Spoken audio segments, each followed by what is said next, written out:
అదేవిధంగా మిత్రులారా 2047 నాటికి భారతదేశానికి స్వతంత్రం వచ్చి 100 సంవత్సరాలు పూర్తి చేసుకోబోతుంది. 1947 15 ఆగస్టు నాడు స్వతంత్రం వస్తే 15 ఆగస్టు 2047 నాటికి 100 సంవత్సరాలు మనము ఈ స్వేచ్ఛను ఈ రోజు మనం అనుభవిస్తున్న స్వతంత్రాన్ని పూర్తి చేసుకోబోతున్నాం. కాబట్టి 100 సంవత్సరాల స్వతంత్రాన్ని నిర్వహించుకోబోతున్న మనము ఒక గొప్ప లక్ష్యంతో తెలంగాణ రాష్ట్రాన్ని అభివృద్ధి పదం వైపు నడిపించాలని ఈనాడు ప్రజాప్రభుత్వం నిర్ణయం తీసుకున్నది. దాంట్లో భాగంగానే తెలంగాణ రైజింగ్ 2047 అనే ఒక పాలసీ డాక్యుమెంట్ను, ఒక విజన్ డాక్యుమెంట్ను తీసుకురావడం ద్వారా ప్రపంచంతో పోటీ పడాలి అని ఈరోజు మనం నిర్ణయించుకున్నాం. అందుకే 2047 నాటికి భారతదేశం $30 ట్రిలియన్ ఎకానమీకి చేరాలని ప్రయత్నం చేస్తున్నది, లక్ష్యం పెట్టుకొని పని చేస్తున్నది. మరి భారతదేశం ప్రభుత్వం $30 ట్రిలియన్ ఎకానమీని ఈరోజు దృష్టిలో పెట్టుకొని ప్రణాళికలు చేసుకుంటే తెలంగాణ రాష్ట్ర ప్రభుత్వం అందులో భాగస్వామి కావాలి, అగ్రభాగాన నిలబడాలి అని తెలంగాణ రైజింగ్ 2047 పాలసీ డాక్యుమెంట్ తీసుకొచ్చినాం. అందుకే ఈరోజు పరిశ్రమల కోసం, వ్యాపార సంస్థల కోసం, విద్యా ఉపాధి అవకాశాల కోసం అన్ని రకాలను మనం ఈరోజు అన్ని రకాల పాలసీలను తెచ్చుకోవడమే కాకుండా energy policy, tourism policy, industrial policy, investment policy, అదేవిధంగా హెల్త్ పాలసీ, ఇట్లాంటి పాలసీలన్నీ కూడా తెలంగాణ రాష్ట్ర ప్రభుత్వం ఈ మధ్యలోనే ప్రజలకు పరిచయం చేయడం జరిగింది. ఈ పాలసీలన్నిటిని కలిపితే తెలంగాణ రైజింగ్ 2047 తద్వారా తెలంగాణ రాష్ట్రాన్ని ప్రపంచంతో పోటీ పడే విధంగా తీర్చిదిద్దాలన్నదే మా ఆలోచన.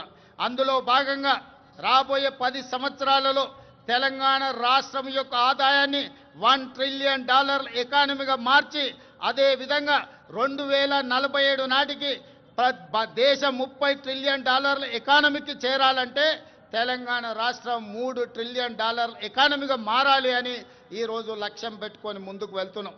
ఈరోజు దేశ జనాభాలో 2.5% ఉన్నాం, కానీ జీడిపిలో 5% మనం అందిస్తున్నాం. రేపు భవిష్యత్తులో 2047 నాటికి 10% జీడిపిని అందించే విధంగా తెలంగాణ రాష్ట్రాన్ని తీర్చిదిద్దాలంటే industrial policy, infrastructure policy, investment policies అన్నిటిని కూడా తీసుకొచ్చి ఈ దేశంలోనే అగ్రగామిగా రాష్ట్రాన్ని తీర్చిదిద్దాలని మేము ప్రయత్నం చేస్తున్నాం. అందుకే మిత్రులారా, ముఖ్యంగా యువ మిత్రులారా, డాక్టర్లు, లాయర్లు, ఇంజనీర్లు, ఈ సమాజంలో ఉన్న IAS, IPSలకు అందరికీ, వ్యాపార వర్గాలకు నా సూచన ఒక్కటే. తెలంగాణ రాష్ట్ర ప్రభుత్వం ఏ లక్ష్యంతోనైతే ముందుకు వెళ్తుందో, ఏ లక్ష్యాన్ని సాధించాలి, ఏ లక్ష్యాన్ని ముద్దాడాలి అని మేము ముందుకు బయలుదేరినామో మీ ఆశీర్వాదం ఉండాలి, మీరు అండగా నిలబడాలి. ఈనాడు తెలంగాణ రాష్ట్రం దేశానికి కాదు ప్రపంచానికి ఆదర్శంగా తీర్చిదిద్దాలంటే మీరందరూ అండగా నిలబడండి, ఆశీర్వదించండి. ప్రపంచంలోనే అగ్ర రాష్ట్రంగా తెలంగాణ రాష్ట్రాన్ని తీర్చిదిద్ది ఆదర్శమైన రాజకీయాలకు, ఆదర్శవంతమైన అభివృద్ధికి తెలంగాణ రాష్ట్రం కేర్ ఆఫ్ అడ్రస్గా తీర్చిదిద్దుతాం. హైదరాబాదు నగరాన్ని ప్రపంచ నగరాలతో పోటీ పడే విధంగా తీర్చిదిద్దాలి.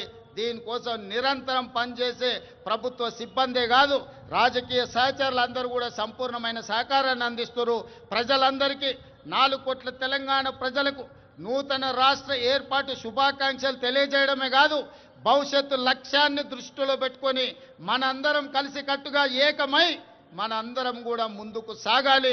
మీ అందరి ఆశీర్వాదం ఉండాలి. తప్పకుండా తెలంగాణ రాష్ట్రాన్ని దేశంలో అగ్రగామి రాష్ట్రంగా నిలబెడతానని మీకు అందరికీ తెలియజేస్తూ మీ అందరి దగ్గర సెలవు తీసుకుంటున్నా. ధన్యవాదాలు మిత్రులారా.